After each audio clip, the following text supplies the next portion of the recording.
श्री राधे। प्यारे श्रोतागणों, आपको सावन मास की हार्दिक शुभकामनाएं। आज हम इस वीडियो में सुनपान करेंगे सावन मास में सुनी जाने वाली पावन कथाएं।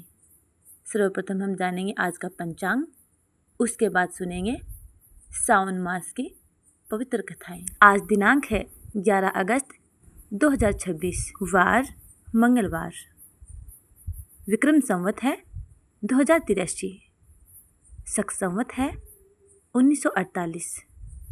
मास चल रहा है श्रावण यानी सावन, पक्ष कृष्ण पक्ष। आज का सूर्योदय का टाइम है 5:48 AM। सूर्यास्त का टाइम है शाम को 7:04। चंद्रोदय का टाइम रहेगा 5:07 AM। चंद्रास्त का टाइम रहेगा 6:08 PM। तिथि रहने वाली है चतुर्दशी 1:52 तक। उसके बाद लग जाएगी अमावस्या। तो आइए अब श्रवणपान करते हैं सावन मास की पावन कथाएं। किसी नगर में एक धनी व्यापारी रहता था। दूर दूर तक उसका व्यापार फैला हुआ था। नगर के सभी लोग उस व्यापारी का सम्मान करते थे। इतना सब कुछ संपन्न होने के बाद भी वह व्यापारी बहुत दुखी था, क्योंकि उसका कोई पुत्र नहीं था, जिस कारण अपने मृत्यु के पश्चात व्यापार के उत्तराधिकारी की चिंता उसे हमेशा सताती रहती थी। पुत्र प्राप्ति की इच्छा से व्यापारी प्रत्येक सोमवार भगवान शिव की व्रत पूजा किया करता था और शाम के समय शिव मंदिर में जाकर शिव जी के सामने घी का दीपक जलाया करता था। उसकी भक्ति देखकर माँ पार्वती प्रसन्न हो गई और भगवान शिव से उस व्यापारी की मनोकामना पूर्ण करने का निवेदन किया। भगवान शिव बोले, इस संसार में सबको उसके कर्मों के अनुसार फल की प्राप्ति होती है। जो प्राणी जैसा कर्म करते हैं उन्हें वैसा ही फल प्राप्त होता है। शिव जी द्वारा समझाने के बावजूद माँ पार्वती नहीं मानी और उस व्यापारी की मनोकामना पूर्ति हेतु वे शिव जी से बार बार अनुरोध करती रही। अंततः माता के आग्रह को देखकर भगवान भोलेनाथ को उस व्यापारी को पुत्र प्राप्ति का वरदान देना पड़ा। वरदान देने के पश्चात भोलेनाथ माँ पार्वती से बोले, आपके आग्रह पर मैंने पुत्र प्राप्ति का वरदान तो दे दिया, परंतु इसका यह पुत्र 16 वर्ष से अधिक समय तक जीवित नहीं रहेगा। उसी रात भगवान शिव उस व्यापारी के सौपन में आए और उसे पुत्र प्राप्ति का वरदान दिया और उसके पुत्र के 16 वर्ष तक जीवित रहने की बात भी बताई। भगवान के वरदान से व्यापारी को खुशी तो हुई, लेकिन पुत्र की अल्पायु की चिंता ने उस खुशी को नष्ट कर दिया। व्यापारी पहले की तरह सोमवार के दिन भगवान शिव का विधिवत व्रत करता रहा। कुछ महीनों के बाद उसके घर एक अति सुंदर बालक ने जन्म लिया और घर में खुशियां खुशियां भर गई। बड़ी धूमधाम से पुत्र जन्म का समारोह मनाया गया, परंतु व्यापारी को पुत्र जन्म की अधिक खुशी नहीं हुई, क्योंकि उसे पुत्र की अल्पायु के रहस्य का पता था। जब पुत्र 12 वर्ष का हुआ तो व्यापारी ने उसे उसके मामा के साथ पढ़ने के लिए वाराणसी भेज दिया। लड़का अपने मामा के साथ शिक्षा हेतु चल दिया। रास्ते में जहाँ भी मामा भांजे विश्राम हेतु रुकते, वहीं यज्ञ करते और ब्राह्मणों को भोजन कराते। लंबी यात्रा के बाद मामा भांजे एक नगर में पहुँचे। उस दिन नगर के राजा की कन्या का विवाह था, जिस कारण पूरे नगर को सजाया गया था। निश्चित समय पर बारात आ गई, लेकिन वर का पिता अपने बेटे के एक आंख से काना होने के कारण बहुत चिंतित था। उसे भय था कि इस बात का पता चलने पर कहीं राजा विवाह से इनकार न कर दे, इससे उसकी बदनामी भी होगी। जब वर के पिता ने व्यापारी के पुत्र को देखा तो उसके मस्तिष्क में एक विचार आया। उसने सोचा, क्यों न इस लड़के को दूल्हा बनाकर राजकुमारी से विवाह करवा दूं। विवाह के बाद इसको धन देकर विदा कर दूंगा और राजकुमारी को अपने नगर ले जाऊंगा। वर के पिता ने लड़के के मामा से इस संबंध में बात की मामा ने धन मिलने के लालच में वर के पिता की बात स्वीकार कर ली। लड़के को दूल्हे का वस्त्र पहनाकर राजकुमारी से विवाह कर दिया गया। राजा ने राजकुमारी को बहुत सारा धन दिया। शादी के बाद लड़का जब राजकुमारी के साथ लौट रहा था तो वह सच छिपा न सका और उसने राजकुमारी के ओढ़नी पर लिख दिया, राजकुमारी, तुम्हारा विवाह मेरे साथ हुआ था। मैं तो वाराणसी पढ़ने के लिए जा रहा हूँ और अब तुम्हें जिस नवयुवक की पत्नी बनना पड़ेगा वह एक आंख से काना है। जब राजकुमारी ने अपनी ओढ़नी पर लिखा हुआ पढ़ा तो उसने काने लड़के के साथ जाने से इनकार कर दिया। राजा को जब ये सब बातें पता लगी तो उसने राजकुमारी को महल में ही रख लिया। उधर लड़का अपने मामा के साथ वाराणसी पहुंच गया और गुरुकुल में पढ़ना शुरू कर दिया। जब उसकी आयु 16 वर्ष की हुई तो उसने यज्ञ किया। यज्ञ की समाप्ति पर ब्राह्मणों को भोजन कराया और खूब अन्न वस्त्र दान किए। रात को वह अपने शयन कक्ष में सो गया। शिव के वरदान के अनुसार शयना अवस्था में ही उसके प्राण पखेरु उड़ गए। सूर्योदय पर मामा मृत भांजे को देखकर रोने पीटने लगा। आसपास के लोग भी एकत्र होकर दुख प्रकट करने लगे। लड़के के मामा के रोने विलाप करने के स्वर समीप से गुजरते हुए भगवान शिव और माता पार्वती ने भी सुने। माता पार्वती ने भगवान से कहा, प्राणनाथ, मुझे इसके रोने के स्वर सहन नहीं हो रहे हैं। आप इस व्यक्ति के कष्ट को अवश्य दूर करें। भगवान शिव ने माता पार्वती के साथ अदृश्य रूप में समीप जाकर देखा तो भोलेनाथ माता पार्वती से बोले, यह तो उसी व्यापारी का पुत्र है जिसे मैंने 16 वर्ष की आयु का वरदान दिया था। इसकी आयु पूरी हो गई है। माँ पार्वती ने फिर भगवान शिव से निवेदन कर उस बालक को जीवन दान देने का आग्रह किया। माता पार्वती के आग्रह पर भगवान शिव ने उस लड़के को जीवित होने का वरदान दिया और कुछ ही पल में वह जीवित होकर उठ बैठा और मामा भांजे दोनों भगवान का धन्यवाद करने लगे। शिक्षा समाप्त करके लड़का मामा के साथ अपने नगर की ओर चल दिया। दोनों चलते हुए उसी नगर में पहुँचे जहाँ उसका विवाह हुआ था। उस नगर में भी यज्ञ का आयोजन किया। समीप से गुजरते हुए नगर के राजा ने यज्ञ का आयोजन देखा और उसने तुरंत ही लड़के और उसके मामा को पहचान लिया। यज्ञ के समाप्त होने पर राजा मामा और लड़के को महल में ले गया और कुछ दिन उन्हें महल में रखकर बहुत सा धन, वस्त्र आदि देकर राजकुमारी के साथ उन्हें विदा कर दिया। दूसरी ओर भूखे प्यासे रहकर व्यापारी और उसकी पत्नी बेटे की प्रतीक्षा कर रहे थे। उन्होंने प्रतिज्ञा कर रखी थी कि यदि उन्हें अपने बेटे की मृत्यु का समाचार मिला तो वे दोनों अपने प्राण त्याग देंगे।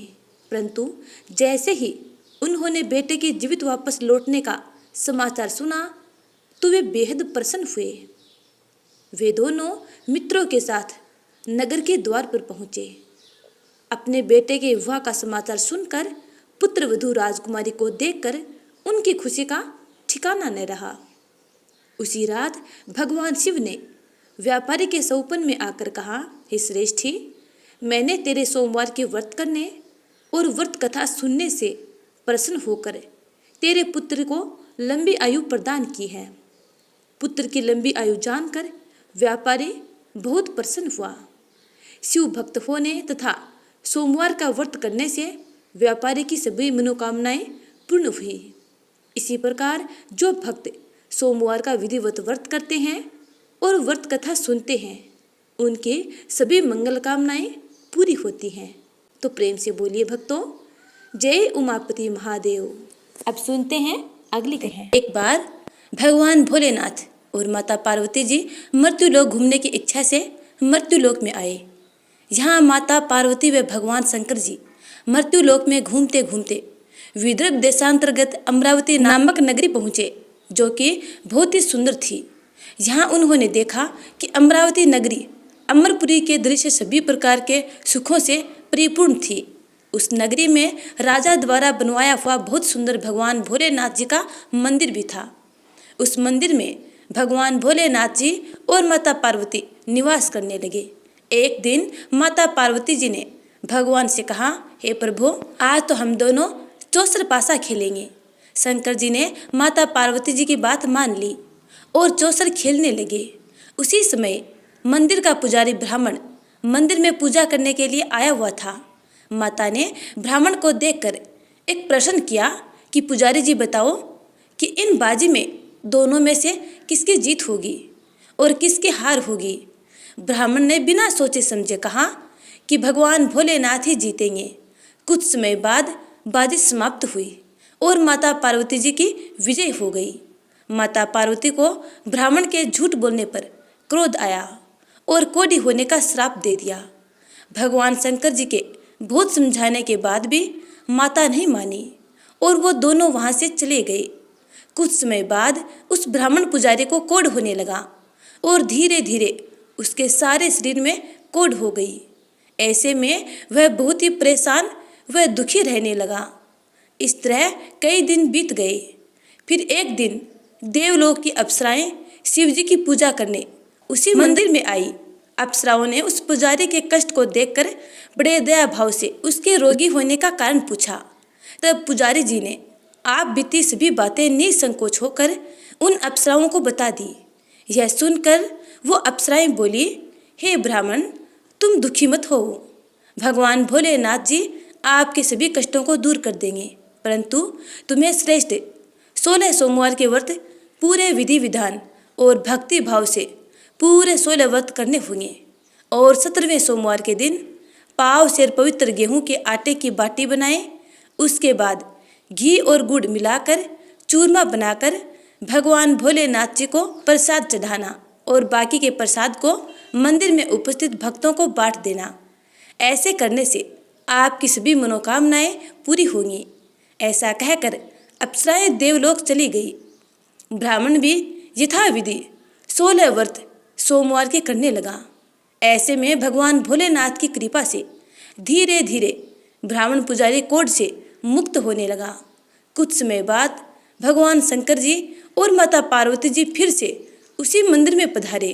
तब माता ने उस ब्राह्मण को रोग मुक्त होने का कारण पूछा तो ब्राह्मण ने माता को 16 सोमवार के व्रत के बारे में विस्तार से बताया। ब्राह्मण की बात सुनकर माता पार्वती जी बेहद प्रसन्न हुई और पुजारी से 16 सोमवार के व्रत की विधि भी पूछी। उसी दिन से माता पार्वती जी भी 16 सोमवार व्रत करने लगी और लगातार 16 व्रत किए। ऐसे में उनकी मनोकामनाएं पूरी हुई। उनके रूठे पुत्र स्वामी कार्तिकेय जी स्वयं ही माता के आज्ञाकारी हो गए। फिर एक दिन कार्तिकेय को अपना विचार परिवर्तन होने का रहस्य जानने की इच्छा हुई और वह अपनी माता के पास आए और बोले कि आपने ऐसा क्या उपाय किया जिससे मेरा मन आपकी ओर आकर्षित हो गया। तब माता पार्वती जी ने उन्हें 16 सोमवार कथा सुनाई। तब कार्तिकेय ने अपनी माता से कहा, इस व्रत को मैं भी करूँगा क्योंकि मेरा प्रिय मित्र ब्राह्मण दुखी दिल से प्रदेश गया है। हमें उससे मिलने की बहुत इच्छा होती है। फिर कार्तिकेय जी ने 16 सोमवार के व्रत पूरे विधि विधान से किए और उनकी भी इच्छा पूरी हो गई। उन्हें अपना प्रिय मित्र मिल गया। तब उसके मित्र ने इस आकस्मिक मिलन का भेद कार्तिकेय जी से पूछा तो वे बोले, हे मित्र, हमने तुम्हारे मिलने की इच्छा से 16 सोमवार के व्रत किए थे। अब तो उस ब्राह्मण मित्र को अपने विवाह की बड़ी इच्छा हुई और वह भी 16 सोमवार व्रत पूरे विधि विधान से करने लगा। एक दिन वह किसी काम से विदेश गया और वहाँ के राजा ने अपनी पुत्री का स्वयंवर रखा था। उस राजा ने राजकुमारी के विवाह के लिए यह शर्त रखी थी कि जिस राजकुमार के गले में सब प्रकार से श्रृंगारित यह हथीनी माला डालेगी, मैं उसी के साथ अपनी बेटी का विवाह करूँगा। भगवान शिव जी की कृपा से ब्राह्मण भी उस स्वयंवर को देखने के लिए एक ओर बैठा हुआ था। उसी समय हथीनी वहाँ पर आई और उस ब्राह्मण के गले में जयमाला डाल दी। इस तरह राजा की प्रतिज्ञा के अनुसार बड़ी धूमधाम के साथ अपनी पुत्री का विवाह उस ब्राह्मण के साथ पूरे विधि विधान से कर दिया और उसे बहुत सारा धन देकर ससम्मान संतुष्ट किया और वो दोनों सुखपूर्वक जीवन व्यतीत करने लगे। एक दिन उस राजकुमारी ने अपने पति से पूछा कि हे प्राणनाथ, आपने ऐसा कौन सा पुण्य किया है जो हथिनी ने सभी राजकुमारों को छोड़कर आपके गले में जयमाला डाल दी। तब ब्राह्मण बोला, हे प्राणप्रिय, मैंने अपने मित्र कार्तिकेय जी के कथनानुसार 16 सोमवार का व्रत किया था, जिसके प्रभाव से मुझे तुम जैसी रूपवान पत्नी मिली है। इस व्रत की महिमा सुनकर राजकन्या को बड़ा आश्चर्य हुआ और वह भी पुत्र कामना के लिए 16 सोमवार व्रत करने लगी और भगवान भोलेनाथ से पुत्र कामना की प्राप्ति करने लगी। शिव जी की कृपा से कुछ समय बाद उसके गर्भ से एक अति सुंदर सुशील धर्मात्मा और विद्वान पुत्र उत्पन्न हुआ। वह ब्राह्मण और उसकी पत्नी दोनों उस पुत्र को पाकर बहुत ही प्रसन्न हुए और उसका लालन पालन भली प्रकार से करने लगे। जब वह लड़का बड़ा हुआ और समझदार हुआ तो एक दिन अपनी माता से प्रश्न किया कि माता, आपने ऐसा कौन सा पुण्य किया जो आपको मेरे जैसा पुत्र प्राप्त हुआ। पुत्र की बात सुनकर उस राजकुमारी ने अपने द्वारा किए गए 16 सोमवार व्रत की कथा और पूरे नियमों के बारे में उसे बताया। उस लड़के ने इस व्रत को सब तरह से मनोरथ पूर्ण करने वाला सुनकर उसके मन में राज्याधिकार पाने की इच्छा हुई। उस लड़के ने उसी दिन भगवान शिव जी को प्रसन्न करने के लिए 16 सोमवार के व्रत पूरे नियमों से करने लगा। एक दिन दूसरे देश के राजा के दूत ने आकर उसको उनकी राजकुमारी के लिए चुना और उसे अपने साथ ले आए और राजा ने अपनी राजकुमारी का विवाह उसके साथ कर दिया। धीरे धीरे राजा वृद्ध हो गया और उसके लिए राजकाज संभालना मुश्किल हो गया। उसने अपने दामाद का राज्य तिलक कर दिया और वहाँ का राजा घोषित कर दिया। इस तरह ब्राह्मण पुत्र राजा बनकर भी यह व्रत करता रहा। जब 17वां सोमवार का व्रत आया तो उसने अपनी रानी से सभी सामग्रियों सहित भगवान भोलेनाथ जी के मंदिर में आने को कहा, किंतु रानी मंदिर में नहीं आई और उसने अपने दास दासियों को पूजा की सामग्री लेकर मंदिर भेज दिया। राजा ने पूरे विधि विधान से भगवान शिव जी की पूजा की। जब वह वहाँ से जाने लगा तो उसने सुना कि आकाशवाणी से एक आवाज़ आई और उसने कहा, हे राजा, अपनी इस रानी को राजमहल से निकाल दे, नहीं तो ये तेरा सर्वनाश कर देगी। इस वाणी को सुनकर राजा आश्चर्य में पड़ गया और उसने तुरंत मंत्रियों की बैठक बुलाई और आप बीती सुनाई। मंत्री आदि सभी बड़े विस्मय और दुख में डूब गए, क्योंकि जिस कन्या के साथ राज्य मिला है राजा उसी को राज्य से निकालने का जाल रच रहा है। यह कैसे हो सकेगा। अंत में राजा ने अपनी रानी को राजमहल से निकाल दिया। रानी दुखी हृदय से अपने भाग्य को कोसती हुई अपने राज्य से बाहर चली गई। बिना चप्पलों के और फटे वस्त्र पहने भूखी प्यासी धीरे धीरे चलकर एक नगर में जा पहुंची। उस नगर में एक बुढ़िया रोज सूत काट कर बेचने जाती थी। रानी की करुण दशा देख बुढ़िया बोली, तू मेरे साथ चल, मेरे सूत बिकवा दे, मैं वृद्ध हूँ, भाव नहीं जानती। यह सुनकर रानी बुढ़िया के सिर से सूत की गठरी उतारकर अपने सिर पर रख ली। अचानक से आंधी आई और बुढ़िया के सभी सूत हवा में उड़ गए। बेचारी बुढ़िया बहुत पछताई और रानी से कहा कि दूर रहना मेरे से। अब रानी एक तेली के घर गई और काम मांगने लगी कि अचानक से उस तेली के सभी मटके शिवजी के प्रकोप से चटक गए। ऐसी दशा देखकर उस तेली ने रानी को अपने घर से निकाल दिया। इस प्रकार रानी अत्यंत दुख पाती हुई एक नदी के तट पर गई तो देखा कि नदी अचानक सूख गई। उसके बाद रानी एक वन में गई। वहां जाकर उसने एक सरोवर देखा और वह पानी पीने के लिए सरोवर की सीढ़ी उतरी और पानी पीने के लिए जैसे ही अपने हाथों को आगे बढ़ाया तो देखा कि सरोवर का पानी नील कमल के सदृश जल असंख्य कीड़ों में गंदा हो गया, यानी उस जल में कीड़े ही कीड़े पनपते दिखाई दिए। रानी ने अपने भाग्य का दोषारोपण करते हुए उस सरोवर का जल पीकर अपनी प्यास बुझाई। आराम करने के लिए एक पेड़ की शीतल छाया में विश्राम करने के लिए लेटी तो देखा उस पेड़ की सभी पत्तियां झड़ गई ऐसे में रानी जिस पेड़ के नीचे जाती उसी पेड़ की पत्तियां अपने आप झड़ जाती।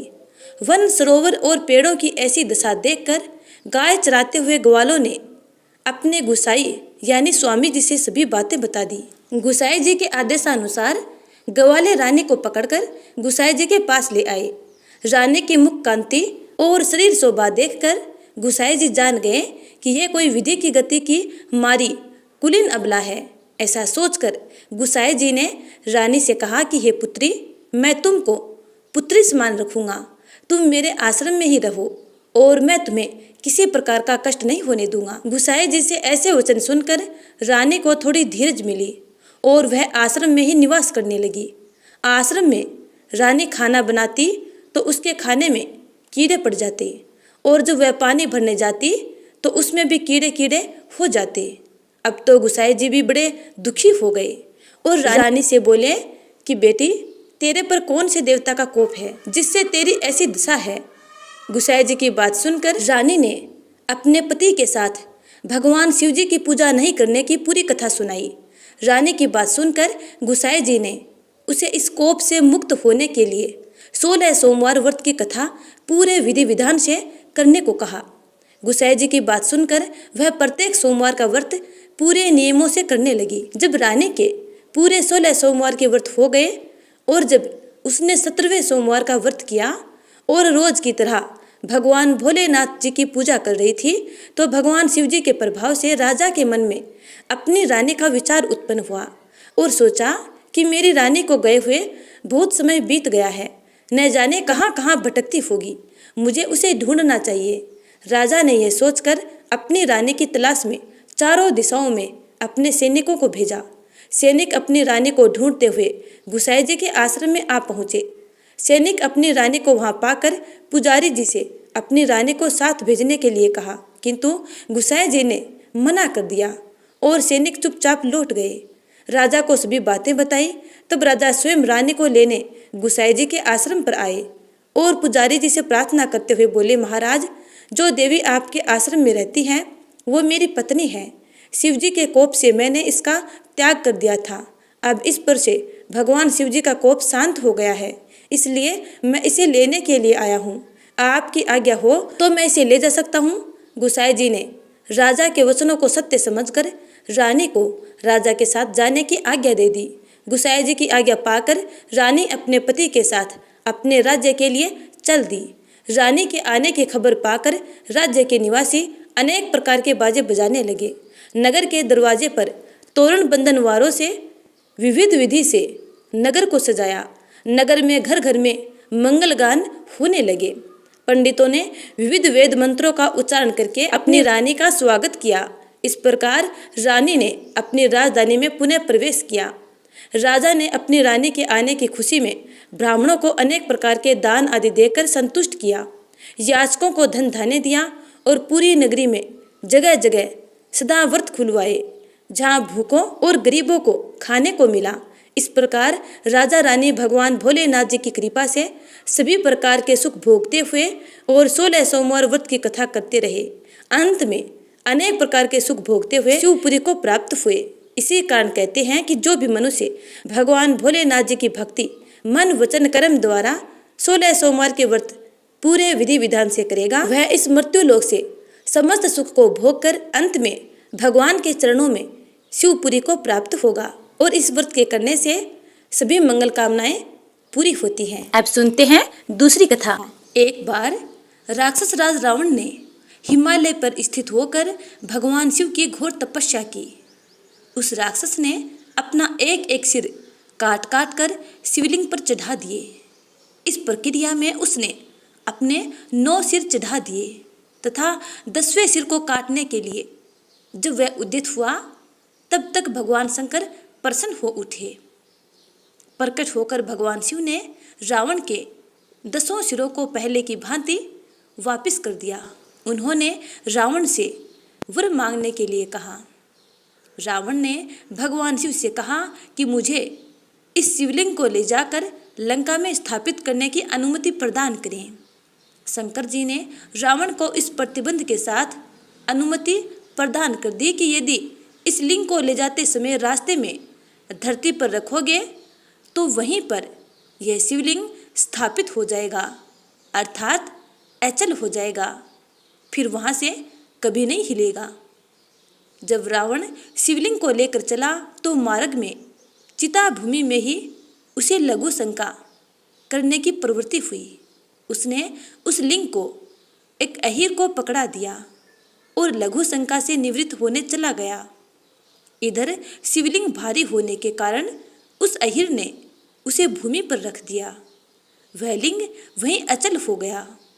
वापस आकर रावण ने काफी जोर लगाकर उस शिवलिंग को उखाड़ना चाहा, किंतु वह असफल रहा। अंत में वह निराश हो गया और उस शिवलिंग पर अपने अंगूठे को गड़ाकर, यानी अंगूठे से दबाकर लंका के लिए खाली हाथ ही चल दिया। इधर ब्रह्मा, विष्णु, इंद्र आदि देवताओं ने वहां पहुंचकर उस शिवलिंग की विधिवत पूजा की। उन्होंने शिवजी का दर्शन किया और लिंग की प्रतिष्ठा करके स्तुति की। उसके बाद वे स्वर्गलोक को चले गए। इस प्रकार वैद्यनाथ ज्योतिर्लिंग की स्थापना हुई। कोटि रुद्र सीता के अनुसार दूसरी कथा है, राक्षस राज रावण अभिमानी तो था ही, वह अपने अहंकार को भी शीघ्र प्रकट करने वाला था। एक समय वह कैलाश पर्वत पर भक्ति भावपूर्वक भगवान शिव की आराधना कर रहा था। बहुत दिनों तक आराधना करने पर भी जब भगवान शिव उस पर प्रसन्न नहीं हुए तो वह पुनः दूसरी विधि से तप साधना करने लगा। उसने सिद्धि स्थल हिमालय पर्वत से दक्षिण की ओर सघन वृक्षों से भरे जंगल में पृथ्वी को खोदकर एक गड्ढा तैयार किया। राक्षस कुल भूषण उस रावण ने गड्ढे में अग्नि की स्थापना करके हवन प्रारंभ कर दिया।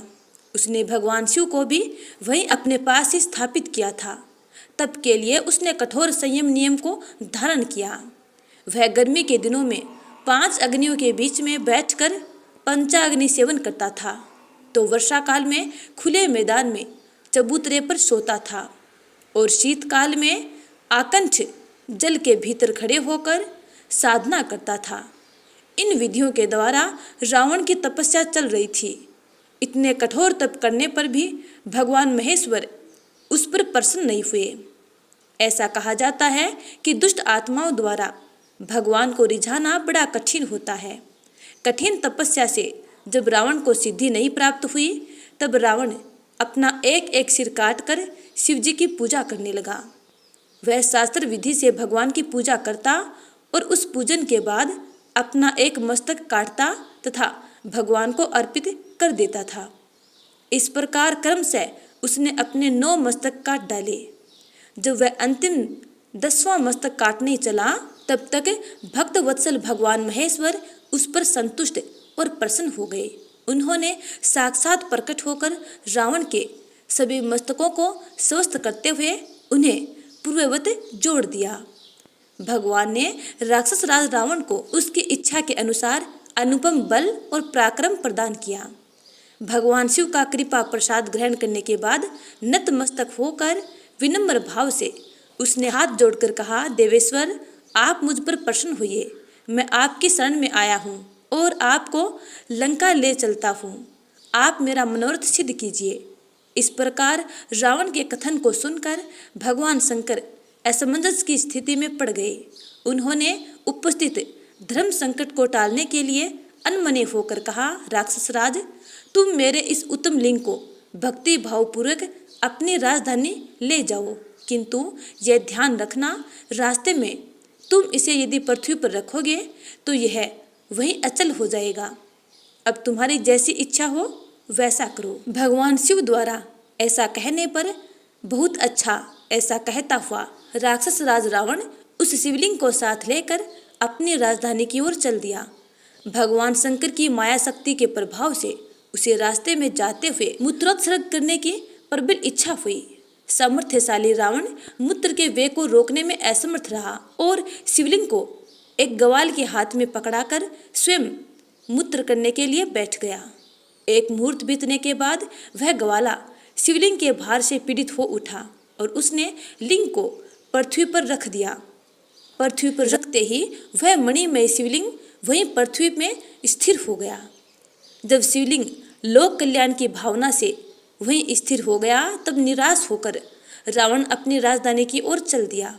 उसने राजधानी में पहुंचकर शिवलिंग की सारी घटना अपनी पत्नी मंदोदरी से बताई। देवपुर के इंद्र आदि देवताओं और ऋषियों ने लिंग संबंधी समाचार को सुनकर आपस में परामर्श किया और वहां पहुंच गए। भगवान शिव में अटूट भक्ति होने के कारण उन लोगों ने अतिशय प्रसन्नता के साथ शास्त्र विधि से उस लिंग की पूजा की। सभी ने भगवान शंकर का प्रत्यक्ष दर्शन किया। इस प्रकार रावण की तपस्या के फलस्वरूप श्री विद्यानाथेश्वर ज्योतिर्लिंग का प्रादुर्भाव हुआ, जिसे देवताओं ने स्वयं प्रतिष्ठित कर पूजन किया। जो मनुष्य श्रद्धा भक्ति पूर्वक भगवान श्री विद्यानाथ का अभिषेक करता है, उसका शारीरिक और मानसिक रोग अतिशीघ्र नष्ट हो जाता है। इसलिए विद्यानाथ धाम में रोगियों व दर्शनार्थियों की विशेष भीड़ दिखाई पड़ती है। शिव पुराण में कई ऐसे आख्यान हैं जो बताते हैं कि शिव वैद्यों के नाथ हैं। कहा गया है कि शिव ने रुद्र रूप धारण कर अपने ससुर दक्ष का सिर त्रिशूल से अलग कर दिया। बाद में जब काफी विनती हुई तो बाबा विद्यानाथ ने तीनों लोकों में खोजा, पर वह मुंड नहीं मिला। इसके बाद एक बकरे का सिर काटकर दक्ष के धड़ पर प्रत्यारोपित कर दिया। इसी के चलते बकरे की ध्वनि बै बै बै के उच्चारण से महादेव की पूजा करते हैं। इसे गाल बजाकर उक्त ध्वनि को श्रद्धालु बाबा को खुश करते हैं। इस प्रकार जो भी भक्तगण बाबा बैद्यनाथ की श्रद्धा और भक्ति से पूजा और आराधना करते हैं तो उनकी मंगल कामनाएं बाबा बैद्यनाथ पूर्ण करते हैं। अब सुनते हैं अगली कथा। प्राचीन काल में दारुका नाम की एक प्रसिद्ध राक्षसी थी, जो पार्वती जी से वरदान प्राप्त कर अहंकार में चूर रहती थी। उसका पति दारुक महान बलशाली राक्षस था। उसने बहुत से राक्षसों को अपने साथ लेकर समाज में आतंक फैलाया हुआ था। वह यज्ञ आदि शुभ कर्मों को नष्ट करता हुआ संत महात्माओं का संहार करता था। वह प्रसिद्ध धर्मनाशक राक्षस था। पश्चिम समुद्र के किनारे सभी प्रकार की संपदाओं से भरपूर 16 योजन विस्तार पर उसका एक वन था, जिसमें वह निवास करता था। दारुक जहाँ भी जाती वृक्षों तथा विविध उपकरणों से सुसज्जित वह वन भूमि अपने विलास के लिए साथ साथ ले जाती थी। महादेवी पार्वती ने उस वन की देखभाल का दायित्व दारुका को ही सौंपा था, जो उनके वरदान के प्रभाव से उसके ही पास रहता था। उससे पीड़ित आम जनता ने महर्षि औरव के पास जाकर अपना कष्ट सुनाया। शरणागतों की रक्षा का धर्म पालन करते हुए महर्षि औरव ने राक्षसों को शाप दे दिया। उन्होंने कहा कि जो राक्षस इस पृथ्वी पर प्राणियों की हिंसा और यज्ञों का विनाश करेगा, उसी समय वह अपने प्राणों से हाथ धो बैठेगा। महर्षि औरव द्वारा दिए गए शाप की सूचना जब देवताओं को मालूम हुई, तब उन्होंने दुराचारी राक्षसों पर चढ़ाई कर दी। राक्षसों पर भारी संकट आ पड़ा। यदि वे युद्ध में देवताओं को मारते हैं तो शाप के कारण स्वयं मर जाएंगे, और यदि उन्हें नहीं मारते हैं तो पराजित होकर स्वयं भूखों मर जाएंगे। उस समय दारुका ने राक्षसों को सहारा दिया और भवानी के वरदान का प्रयोग करते हुए वह संपूर्ण वन को लेकर समुद्र में जा बसी। इस प्रकार राक्षसों ने धरती को छोड़ दिया और निर्भयतापूर्वक समुद्र में निवास करते हुए वहां भी प्राणियों को सताने लगे। एक बार धर्मात्मा और सदाचारी सुपीर्य नामक शिव भक्त वैश्य था। जब वह नौका पर सवार होकर समुद्र में जल मार्ग से कहीं जा रहा था, उस समय दारुक नामक एक भयंकर बलशाली राक्षस ने उस पर आक्रमण कर दिया। राक्षस दारुक ने सभी लोगों सहित सुपीर्य का अपहरण कर लिया और अपनी पुरी में ले जाकर उसे बंदी बना लिया। चूंकि सुपीर्य शिव जी का अनन्य भक्त थे, इसलिए वह हमेशा शिव जी की आराधना में तन्मय से लगे रहते थे।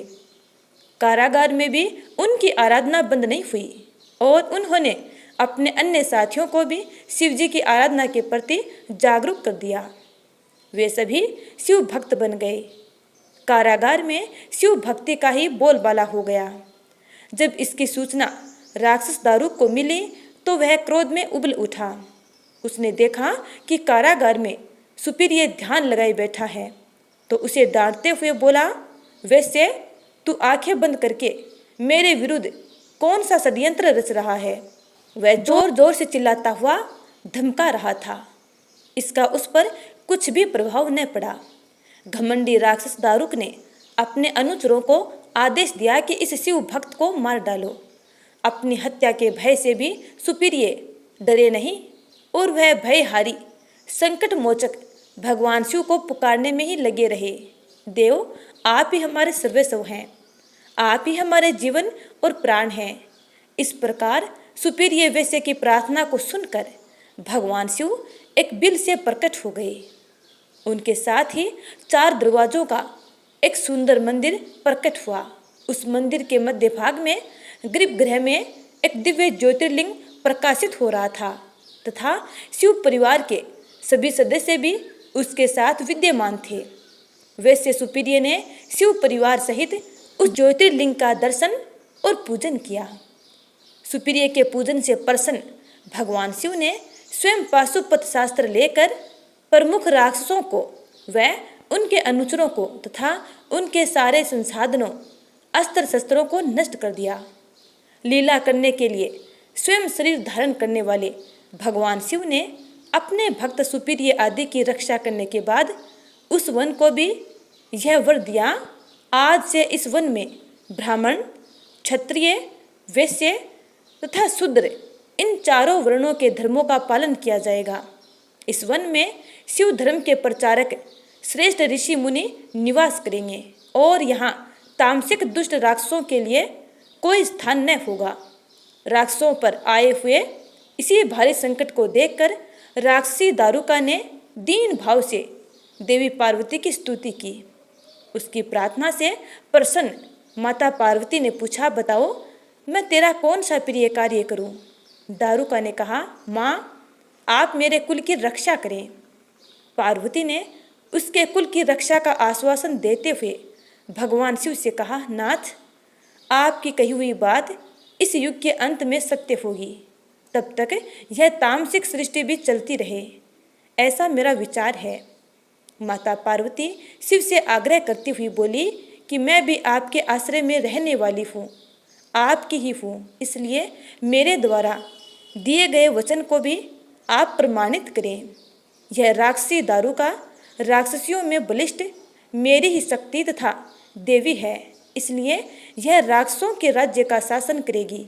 यह राक्षसों की पत्नियां अपने राक्षस पुत्रों को पैदा करेगी जो मिलजुल कर इस वन में निवास करेंगे, ऐसा मेरा विचार है। माता पार्वती के उक्त प्रकार के आग्रह को सुनकर भगवान शिव ने उनसे कहा, प्रिय तुम मेरी भी बात सुनो। मैं भक्तों का पालन तथा उनकी सुरक्षा के लिए प्रसन्नतापूर्वक इस वन में निवास करूँगा। जो मनुष्य वर्णाश्रम धर्म का पालन करते हुए श्रद्धा भक्ति पूर्वक मेरा दर्शन करेगा वह चक्रवर्ती राजा बनेगा। कलयुग के अंत में तथा सतयुग के प्रारंभ में महासेन का पुत्र वीरसेन राजाओं का महाराज होगा। वह मेरा परम भक्त तथा बड़ा पराक्रमी होगा। जब वह इस वन में आकर मेरा दर्शन करेगा उसके बाद वह चक्रवर्ती सम्राट हो जाएगा। तत्पश्चात बड़ी बड़ी लीलाएं करने वाले शिव दंपति ने आपस में हास्य विलास की बातें की और वहीं पर स्थित हो गए। इस प्रकार शिव भक्तों के प्रिय ज्योतिर्लिंग स्वरूप भगवान शिव नागेश्वर कहलाए और पार्वती देवी भी नागेश्वरी के नाम से विख्यात हुई। इस प्रकार शिव ज्योतिर्लिंग के रूप में प्रकट हुए जो तीनों लोकों की कामनाओं को पूर्ण करने वाले हैं।